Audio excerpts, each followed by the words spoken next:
we're writing chapters. We're writing chapters in the book. You know, the book is never, you know, there's always a chapter before us and there always will be a chapter after us. So I see this very much, this garden as a chapter of, and therefore I hope there will be other chapter and a good ending as well. But that's not up to us, that's for other people.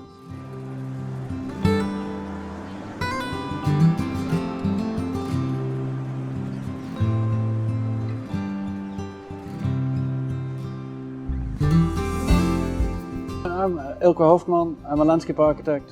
I have my own practice here in Edinburgh. Originally I'm from Holland and I lived for about 30 years in exile in Scotland, I say so. Hi, my name's Dave Mitchell.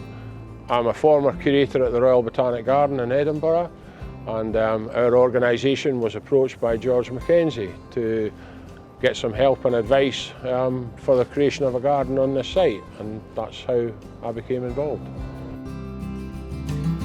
And we were intrigued about the idea of, we call it the Archivists Garden. You know, how do you collect memories?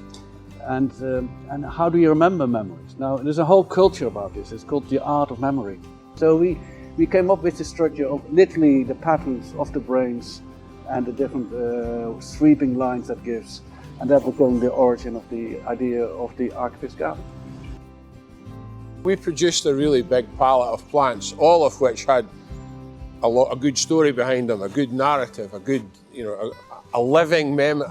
The plant itself was representative of living memory.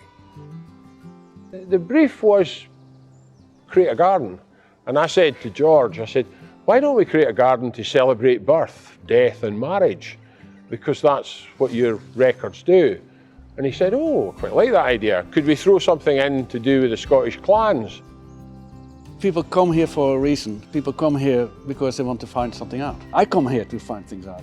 I think, you know, you have to be in an emotional mood. So get yourself in a frenzy, fall in love, and then go to the garden and you see things with completely different eyes. So it's both what, you know, what's inside you and what's in front of you, which makes it work. I'm a great believer that history should be a ship, not an anchor. And I think that's what the archives are. They're a ship that take you through life. The garden is a window to that archive that takes you through life generation to generation.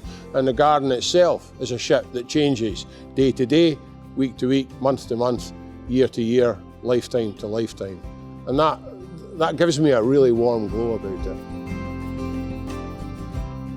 So people come here to find something, and that's a nice moment to capture people. They come here to find something about their ancestors, and then they encounter something else, which is the garden. A journey like this never ends.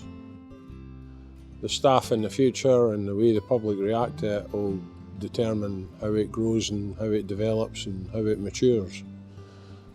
It'll outlive all of us, hopefully.